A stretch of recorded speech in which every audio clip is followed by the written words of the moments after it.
Coming up, students walk out in support of Palestine. And later, celebrating an icon, the University of Iowa mascot celebrates his 75th birthday.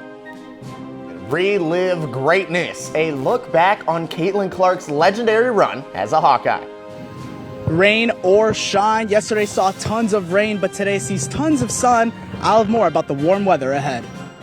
All that and more Coming up right now on DITV.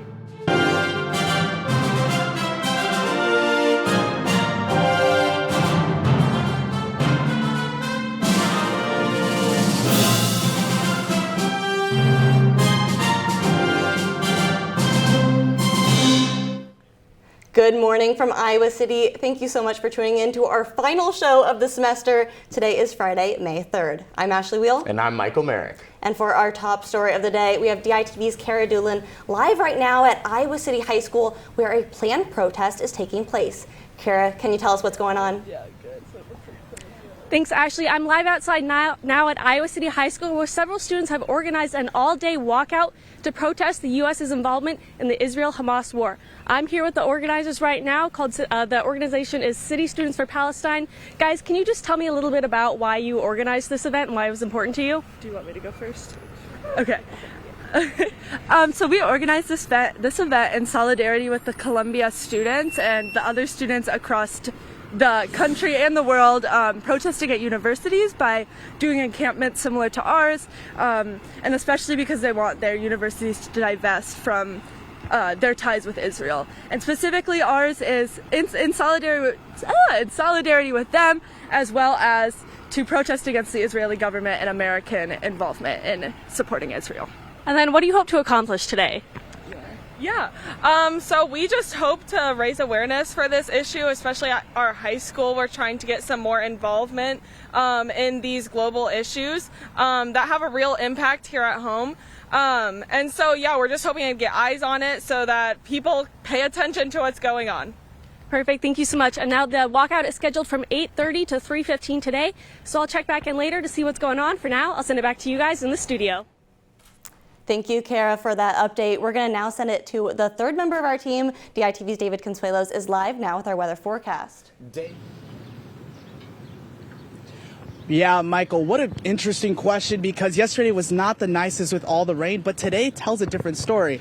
I'm happy to tell you I'm live outside in Covered Park, where it is beautiful, perfectly sunny, and in the mid-50s. Today we'll see a beautiful high of 74 degrees, and tonight will cool down to a chill 49. Tomorrow will unfortunately not be the same vibe as today. Tomorrow there'll be scattered thunderstorms with a high of 68 and a low of 45. So soak up as much as the sun today before tomorrow. I'll have more with finals week on the horizons, but I'll send it back to you guys in the studio for now. Thank you, David. And here at the University of Iowa, students will also be holding demonstrations throughout the weekend. A post on Tuesday from the Iowa City Students for Justice in Palestine released that from Friday to Sunday, noon to 7 p.m. each day, students will be at the lawn of the Pentecrest standing with the student encampments across the country.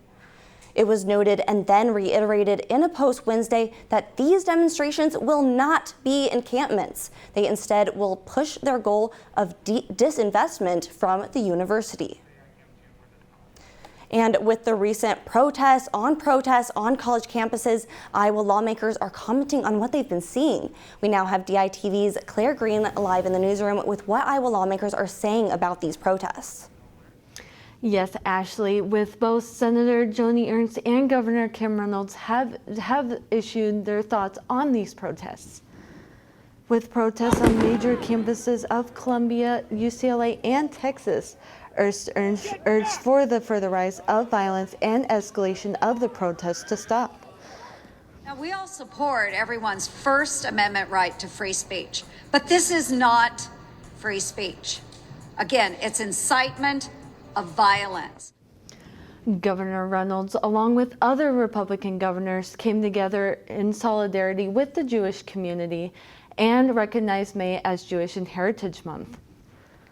saying, quote, "Our country has a long history of supporting Israel, and now more than ever, it's important we stand in solidarity with the Jewish community against horrific acts of anti-Semitism, religious bigotry, and terrorism both in our country and across the globe," end quote. Despite protests across the country and in the state, the governor and senator have not changed their stances. Back to you, Ashley. And Iowa Governor Kim Reynolds signed 12 bills into law Wednesday that will see an impact to taxes and biomarkers. Senate File 2442 will cut Iowa's income tax to 3.8% for the 2025 tax year. With this cut, Reynolds claims the latest tax cuts resulted in Iowans receiving $23.5 billion in tax relief since she's become governor. The other bill, Senate File 574, will create tax credit programs for research and manufacturing projects with a $1 billion investment into the program. Reynolds also signed House File 2668, requiring insurance companies to cover biomarker tests that test for cancer and other diseases.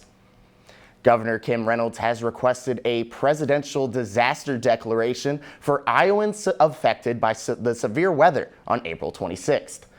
Clark, Crawford, Harrison are just a few of the 9 counties in Iowa included in the governor's request. If the request is approved by the government, the FEMA Individual Assistance Program will provide money to help homeowners and businesses recover from the storms.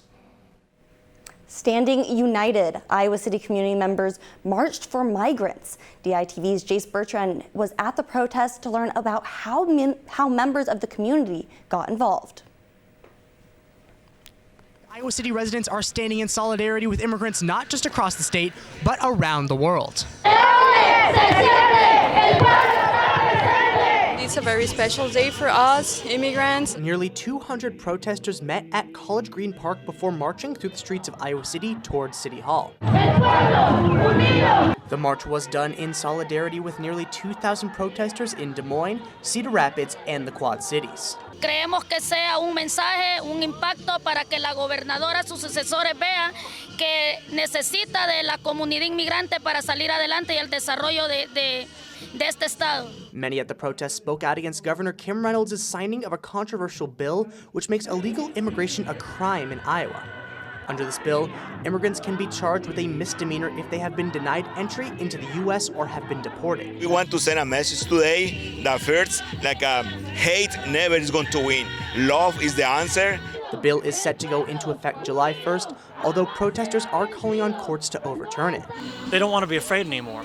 They want to be heard. They want everyone to know that their needs matter, and I think that's the best thing we can do here. Following the march, protesters gathered at City Hall where migrants shared their stories, and Mayor Bruce Teague affirmed his solidarity with immigrants. And oppose any policies or practices that seek to undermine their humanity or civil liberties. Protesters hope that this demonstration shows immigrants around the world that they are heard and that they are seen. From College Green Park, Jace Bertrand, DITV. The decision to transfer services from the Rape Victim Advocacy Program, or RVAP, to the Domestic Violence Intervention Program was made last month. However, some students are continuing to make it clear that they will continue to stand or sit in opposition. There is student support for this program. Students use this program, and that's not a good enough reason to not have it anymore, is because students aren't getting assaulted enough. Supporters of RVAP hosted a sit-in on Wednesday in the Iowa Memorial Union from 9 a.m. to 6 p.m. outside of the office of the Vice President of Student Life. They were hoping to pressure them into reversing the decision to remove RVAP. The UI President Barbara Wilson addressed the situation in an interview with the Daily Iowan, saying that it's her understanding that RVAP services will continue to be offered through DVIP. I hope it'll be seamless. I think people have been very nervous about it, but our goal is to keep serving rape victims, survivors, and anybody who needs the help, and doing it in the way that's the most effective. The Office of Student Life did not make any comments to the Daily Iowan. And now we're going to take a look back outside with DITV's David Consuelos for another look at the forecast for the week ahead. Thanks, Ashley. I'm still live outside in Hubbard Park, enjoying this beautiful morning with some lemonade. There's people walking their dogs, people enjoying the weather. There will be thunderstorms tomorrow, like I said earlier, so just soak up as much sun as you can, but there'll be great weather next week for finals week.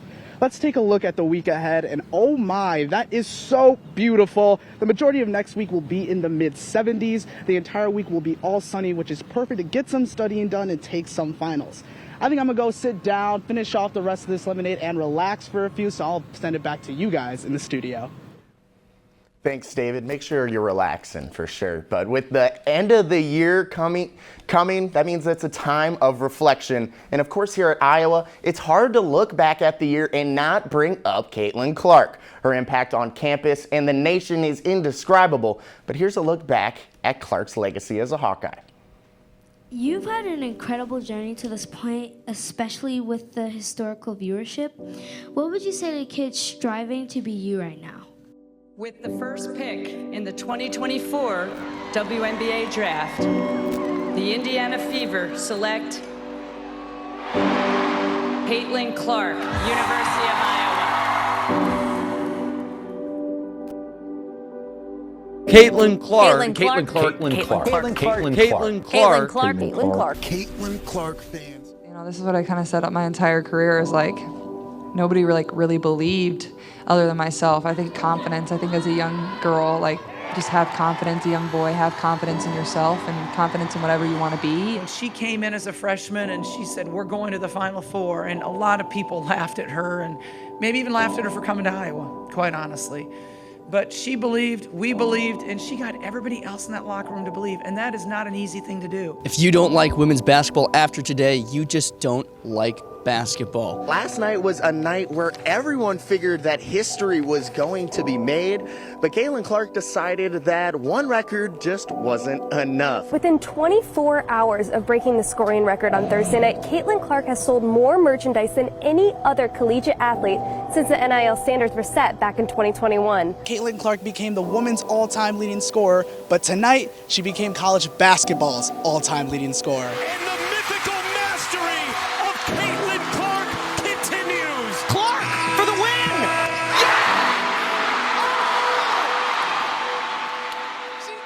I was just that young girl, so all you have to do is dream, and you can be in moments like this. And what a wonderful ride this past season was. Good luck to Clark and the rest of the Hawkeyes in their future. And although it seems like it's far away, Hawkeye football is slowly approaching. And with the news of Deacon Hill entering the transfer portal, that quarterback position doesn't have a lot of depth. We have DITV sports reporter Max Von Grease live from Hubbard Park with an update on Hawkeye football. Max, what do you make of Iowa's QB's room? Well, Michael, I'm here live at Hubbard Park where students love to play football, soccer, you name it. And frankly, I'm ready to play some catch with David. But to be honest, I think I might be submitting my resume to the Hawkeyes as they're looking for a new quarterback, as right now they only have two healthy quarterbacks on the roster. Marco Linus, who has very little experience at the quarterback position, and true freshman James Reeser, who hasn't even played a snap in the black and gold yet so far. Former starter Cade McNamara is coming off a bad knee injury and hasn't taken full reps yet this season.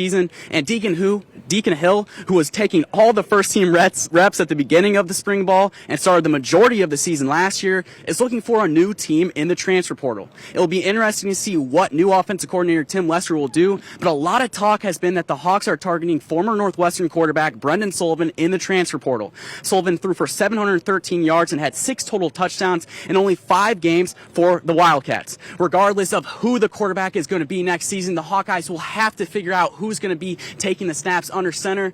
And I'm just going to be honest here, Coach Kirk Ferentz, if you need someone, I can be your guy. I can be a quarterback. I'll send it back to you, Michael. Thanks, Max. I'd love to see you getting some snaps on Saturdays, but let's take a quick look at Iowa baseball's thriller earlier this week against North Dakota State. It is the top of the first. Bases are loaded, and NDSU's Colton Becker bombs one into right field over everyone's head. Gives the Bison an early 4-0 lead in this one. Now, bottom of the first, and Reese Moore says he'd like to see some more runs on the board, that is, for the Hawkeyes, as he hits a 2-run shot. Now we'll fast forward to the top of the 7th, and it's all Bison in this one, 15-8. But after this RBI double from Carson Hake, that makes it 16-8. Hawkeyes trying to get a little bit of a late game rally. Andy Nelson up to bat. And Nelson's gonna bomb a grand slam of his own. It's like a Denny's out here, all these grand slams being handed out. Iowa couldn't complete the comeback, however, and lose it 21-14. Softball time now, Iowa versus UNI. Hawks trying to get some momentum in the 3rd inning, but the diving grab from UNI's Alex Papello shuts down that plan. Bottom of the 6th now, Panthers climbing back after being down 5-0 to start, and Kylie Sanders sends the solo shot into orbit, and will cut the lead to just 1. This game was absolutely insane. Hawks had that big lead early. Now just a few at-bats later, it'll be Darren Lamprecht who will come up to the plate here. There she is. She's going to drop this one right into center field, and Iowa has trouble fielding it. The tying run will have the play at the plate, and they score it. UNI ties it, and they go on to win it 6-5. And April's Student Athlete of the Month recipients are women's basketball's Caitlin Clark and men's track and field's Rivaldo Marshall. Marshall set a new program record in the 800 meters to win the event at the Jim Click Shootout in Tucson, Arizona. With his time, Marshall reached an Olympic qualifying standard. The junior is ranked 1st in the Big Ten and 7th overall in the NCAA. And as we all know, back early in early April, Clark led the Hawkeyes to their 2nd national championship appearance after getting revenge against LSU and defeating UConn in the Final Four. Clark then went on to be selected by the Indiana Fever #1 overall. And speaking of Clark and the Iowa women's basketball team, the Daily Iowan is set to publish a book detailing the stories in this past season. DITV's Colin Crithers went behind the scenes with those working on the project. A prominent place for storytelling and one of the best stories in the country.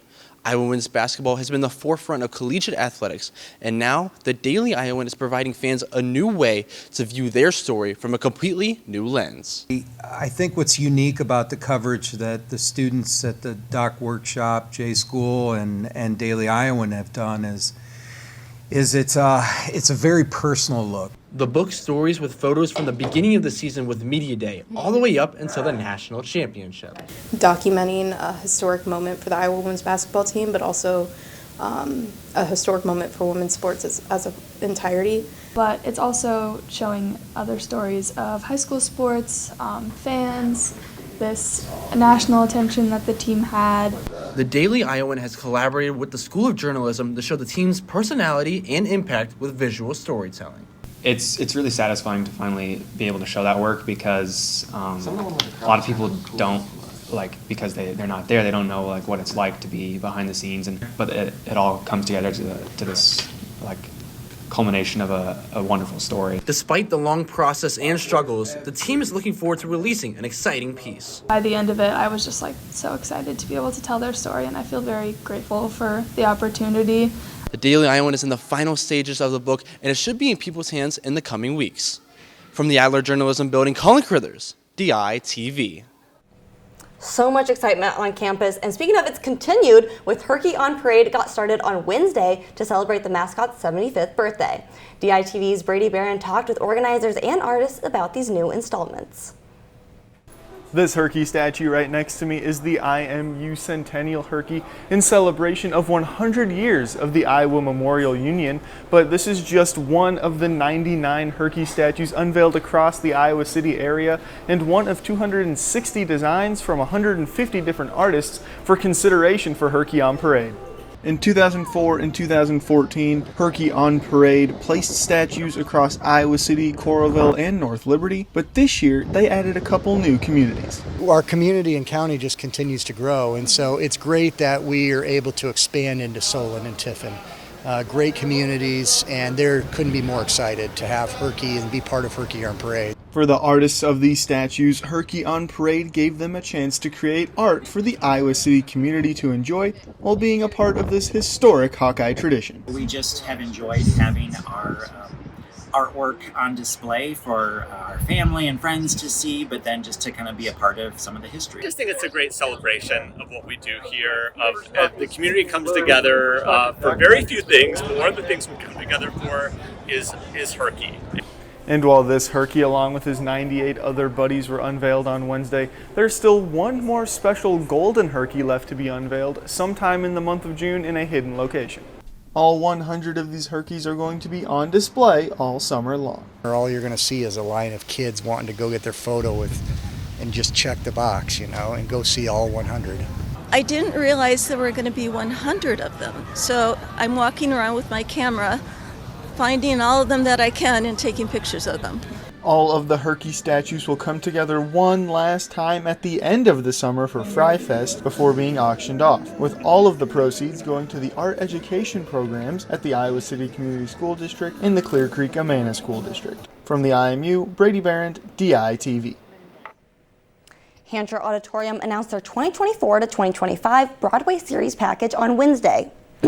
The package bundles tickets for the national tours of hit Broadway shows. Next year, it will showcase 4 musicals: Dear Evan Hansen, Hadestown, Mean Girls, and Tina. In addition to bringing 4 new shows to Iowa City, ticket prices have also dropped, making Broadway more accessible to students here at Iowa. Whereas this year we had them discounted, we worked really hard this coming season with Broadway producers to make those tickets even more affordable. To the public on June 17th is when those tickets will be available. And taking the stage, the Iowa New Play Festival is taking place this week. The festival gives graduate and undergraduate student playwrights a chance to have their work performed and workshopped.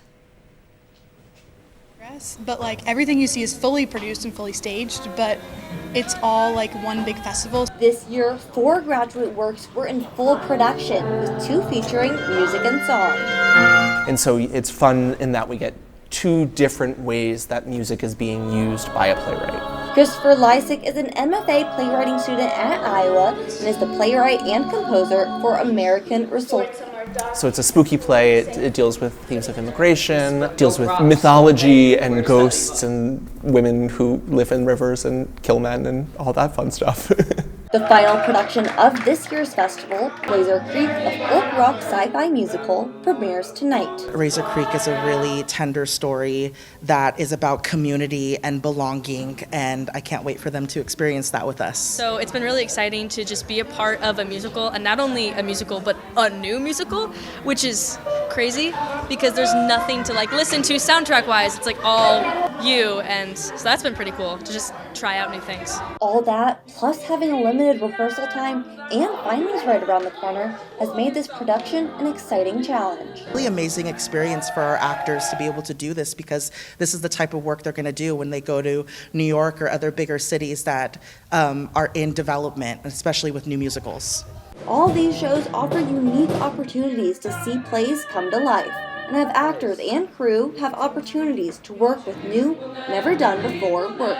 And the whole theater department is really, really buzzing this entire week. You're just going from reading to round table. I think it's when this department is at its best. Along with these new productions, New Play Festival showcased readings of more new plays throughout the whole week. And there are many DJs in Iowa City that work at the dozens of bars. DITV's Hannah Lipsky has a behind-the-booth look into 2 DJs that stand out from the rest. The bar scene in downtown Iowa City is a huge part of the community's economy.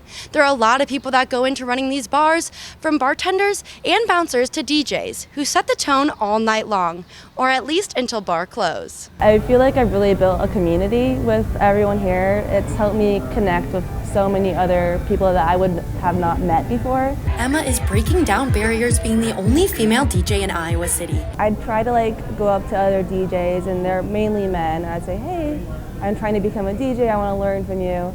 And they kind of took it as in a way that I'm just a girl trying to talk with them and be cool or whatever, when I really just want to learn how music works. Her freshman year of college, she asked Studio 13 if they had any job openings, and soon after began DJing for them. It took her about a year to learn and feel comfortable and also craft her own style. I like to think I'm more of like a 2000s person. I really like to go back and like remind people of how they used to be as like when they were younger. And another DJ is a favorite among Iowa students. And I know DJ Jimmy Jim because we're like Jimmy Jim. I thought I would quit once I had a day job. That was 47 years ago. Jim drives from Des Moines to Iowa City every weekend to DJ, and he started his journey in high school playing for sock hop dances. He started on vinyl records and then moved to cassettes, CDs, and now a computer, learning how to work with all of these on his own.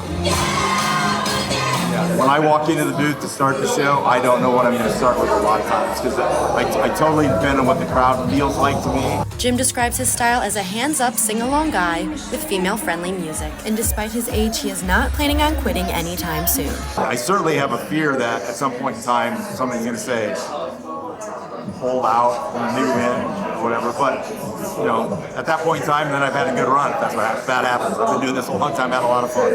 And like any other art form, DJs have their critics. You can't be sensitive either because people are very critical. There's no right or wrong way to do it. These DJs are just a couple of the many others in Iowa City that work these late hours and in this unique environment. From the Ped Mall, this is Hannah Lipsky, DITV. A fashionable debate, reselling is growing in popularity, but also in controversy. DITV's Kayla Smith tells us how ethics and fashion work together. I'm here inside of the Iowa City Goodwill where I've been investigating what goes into reselling thrifted clothes and if that process is ethical. Reselling is the practice of purchasing items to sell themselves to someone else. This is often used as a tool to find money as an entrepreneur. Yeah, I mean, that's been going on forever and ever. At the University of Iowa, many students use reselling as a way to earn extra money. Don't knock anybody's hustle. We're all out here, trying to make a little extra money. Luke Weckel and Sayeda Aravani are Depop resellers who buy clothes from thrift stores to resell them to earn extra cash to help them financially through college. How easily you could make a shirt look really nice in a specific lighting and people would just buy like a $30 item when I just probably bought it for like $2. However, some argue that reselling thrifted clothing furthers economic disparities and takes clothing from underprivileged communities. But resellers claim that they are not negatively impacting these communities. It's something that everybody and anybody can do. Just a matter of getting out there and looking for it. When it comes to thrift stores, they see these resellers as an important part of their customer base. When they shop our stores, those items they're looking for, when they find them, they can build a business around using us as their supplier. But not everyone agrees that reselling is harmless. Some argue that reselling only furthers issues brought on by consumerism. I think a lot of people say there's no ethical consumption, ethical purchasing under capitalism, but I think going within it with the most pure intentions is probably the best. Reselling can also create an increased carbon footprint to the thrifting scene, which is known for being a sustainable way to shop. But the problem is, if I go and I package that and I put it on Poshmark, and then I have to ship that across the country to a customer, there's a lot of associated emissions with that transportation of that product. So buying it locally, keeping it locally, reduces those carbon emissions associated with shipping it. And I think that's where a huge amount of impact can be avoided. Regardless of economic and environmental concerns, reselling seems to only be getting more popular. From Iowa City, this is Kayla Smith, DITV. Now we're going to send it back out to DITV's Kara Doolin, who's still at City High. Kara, how is the demonstration looking? Thanks, Ashley. There's not a whole lot of turnout so far, but the school day did just start at 8:50, and we're still seeing students who are just arriving at school, so that could change. The Daily Iowan will be reporting on this throughout the day, so be sure to keep an eye on that and keep an eye out for a bigger, more in-depth story later tonight. Now, since it is the last show of the year, I'm going to send it out to some of DITV's wonderful seniors. Thanks, Kara. I'm now here with Max. Max, next week is finals week, but our last week as Hawkeyes. Yeah, David, it's insane to say this is our last week as students. A very stressful time, though. We all know about finals, final projects, final exams, but you just got to do it if you're a student. And luckily, though, the university has a resource page with tips on how to prepare for finals at studentlife.uiowa.edu. Study, prepare, and get out there and kill your final exam, fellow Hawkeyes. Lastly, we want to congratulate all the seniors here at DITV as they graduate alongside us. Max, we're probably going to go play a game of catch, but thank you so much from Hubbard Park. I'm David Consuelos. And I'm Max Von Grace. I'll send it back to our senior directors one last time. Thanks, guys. And that was a showcase of all of our seniors live here today. We just want to say one more thank you to all of our seniors who have been here It's been an honor being here at DITV. Really has, Ashley. We don't have enough time for all the thank yous that I want to give. Can't explain how amazing these past 4 years have been working alongside you and here at DITV. It's been a great experience, and I'm excited to see all the great places that all these great people will go. Oh, for sure. For the last time, I'm Ashley Wheel. And I'm Michael Merrick, and have a wonderful summer vacation.